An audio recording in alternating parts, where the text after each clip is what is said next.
Novel Taj Mahal آخری قسط۔ بھائی جان کی موت کے بعد میں نے ستارہ سے پوچھا کہ اب اس پشتینی خزانے کا کیا کیا جائے جو اس وقت ہم دونوں کے قدموں میں ڈھیر تھا،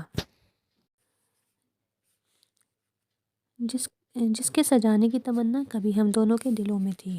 ستارہ نے ایک ایک زیور ہاتھ میں لے کر حسرت سے دیکھا اور پھر یہ کہہ کر فرش پر پھینک گئی کہ یہ ہماری آرزوؤں کا جنازہ ہے اور جنازے گھروں میں نہیں رکھے جاتے، اسے غریبوں میں بانٹ دو۔ اس وقت میں نے اپنے کچھ وفادار ملازموں سے نوری کو بہت تلاش کروایا مگر اس کا کہیں کچھ پتہ نہ چلا۔ مجھے ستارہ کی رائے بالکل صحیح لگی۔ میں نے اسے یتیم خانوں میں، اسکولوں، مدرسوں اور غریبوں میں بانٹنا شروع کر دیا۔ ہلکے ہلکے تمام زیورات ختم ہو گئے مگر بہت سے جائیداد کے کاغذات اب بھی تجوری میں پڑے تھے۔ اب بھی بہت سی نقدی پرانے وفادار ملازم روز مجھے لا کر دیتے اور میرے قدموں میں رکھ جاتے، مگر اب یہ سب کچھ اس حویلی اور میرے لیے بیکار تھا۔ وقت کی ستم ظریفی ابھی ختم نہیں ہوئی تھی۔ اچانک مجھے علم ہوا کہ ستارہ بھی اب بس چند دن کی مہمان ہے۔ اس کے پھیپھڑے خراب ہو چکے ہیں۔ اپنی بیماری کی خبر سن کر ستارہ پہلے تو بہت ہنسی، لگا جیسے پاگل ہو گئی ہو، پھر مجھ سے گلے لگ کر بہت روئی کہ اب اس حویلی میں اکیلی رہ جاؤں گی۔ وہ مجھے چھوڑ کر جانا نہیں چاہتی تھی مگر انسان کتنا بے بس اور مجبور ہے۔ میرے پاس اب دولت تھی مگر ہمت نہ تھی۔ میں اتنی دولت ہونے کے باوجود بھی وسائل سے محروم تھی۔ کون تھا جو ستارہ کے لیے بھاگ دوڑ کرتا، اس کا اچھے سے اچھا علاج کرواتا؟ کوئی بھی دور دور تک نظر نہیں آیا۔ ایک بار پھر لاچاری اور بے بسی نے ہم دونوں کو جھکا ڈالا اور ہم دونوں ایک دوسرے کے گلے لگ کر بہت روئے۔ اب تو ہم دونوں ہی بڑھیا ہو چکے تھے اور ایک دوسرے کو بڑھیا ہی کہا کرتے تھے۔ ستارہ مجھے بڑی بڑھیا اور میں اسے چھوٹی بڑھیا کہتی۔ حالات کی اس ستم ظریفی پر مجھ سمجھ نہیں آتا تھا کہ خود کی زندگی پر ہنسا جائے یا رویا جائے۔ اس حویلی کی قسمت میں اور کیا کیا لکھا تھا پتہ نہیں۔ بڑی بڑھیا، مجھے بھائی جناب کے برابر مت لٹالنا، کہیں بھائی جناب نے مجھ سے اپنی پشتینی دولت کا حساب مانگ لیا تو؟ ستارہ کے الفاظ میرے کانوں میں گونج اٹھے۔ چھوٹی بڑھیا، میں تو اللہ سے دعا کرتی ہوں کہ ہم دونوں ساتھ ہی مر جائیں۔ نہ بڑی بڑھیا، ایسا ہوا تو ہمیں کفن دفن کون دے گا؟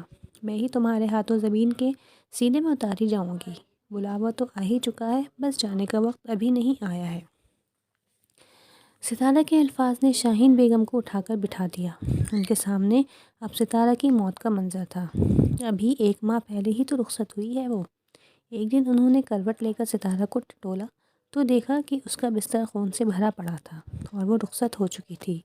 آس پاس بکھری چیزوں سے اندازہ ہوا کہ اسے کھانسی کا دورہ پڑا تھا اور پانی کا گلاس ٹٹولنے کے سبب اس کا ہاتھ آس پاس رکھی چیزوں پر پڑا اور وہ سب بکھر گئیں۔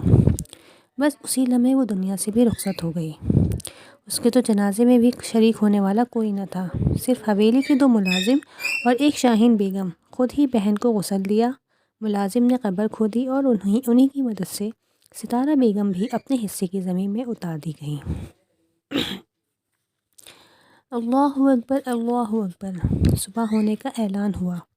شاہین بیگم نے اپنے کپکپاتے جسم کو بستر سے اٹھایا۔ ان کی پوری زندگی ایک خوفناک رات کے وسیلے سے گزر چکی تھی۔ شاہین بیگم نے کپکپاتے ہاتھوں سے چپل ٹٹولے، پھر چادر سنبھالی اور باغ کی طرف چل پڑیں، جہاں 5 قبریں برابر برابر بنی ہوئی تھیں اور چھٹی تیار تھی۔ ان کے سرہانے ان کا کفن ہر وقت تیار رہتا تھا۔ ملازموں کو وہ ہدایت دے چکی تھیں کہ جب میں مر جاؤں تو اپنے بیوی بچوں کی مدد سے مجھے آخری سفر پر روانہ کر دینا۔ انہوں نے ستارہ کی قبر پر ہاتھ پھیرا اور اٹھ کھڑی ہوئیں۔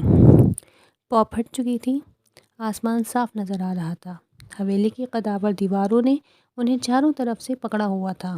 وہ آج بھی قید تھیں۔ ان کے کپکپاتے قدم اماں کے کمرے کی طرف بڑھ گئے۔ وہ کچھ دیر اماں کے کمرے میں ان کے بستر پر آرام کرنا چاہتی تھیں۔ اماں کا کمرہ آج بھی ویسا ہی تھا۔ انہوں نے بستر پر ہاتھ پھیرا۔ اماں!